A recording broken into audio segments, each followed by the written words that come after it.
మాట ఎంత మాట. ఇది క్షాత్ర పరీక్ష గాని క్షత్రియ పరీక్ష కాదే. కాదు, కాకూడదు.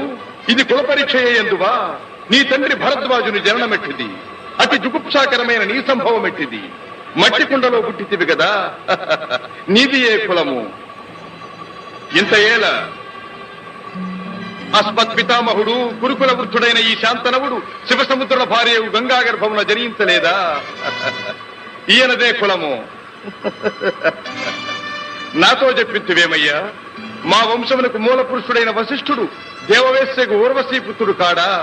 అతడు పంచమజాతి కన్య అయిన అరుంధతి ఎందు శక్తిని, ఆ శక్తి చండాళాంగన ఎందు పరాశరుని, ఆ పరాశరుడు పల్లెపొడిచైన మత్స్యగంధి ఎందు మా తాత వ్యాసుని, ఆ వ్యాసుడి విధవరాండ్రైన మా పితామహి అంబికతో మా తండ్రిని, పితామహి అంబాలికతో మా పినతండ్రి పాండురాజును, మా ఇంటి దాసితో ధర్మ నిర్మాణ చనుడని మీచే కీర్తించబడుతున్నా ఈ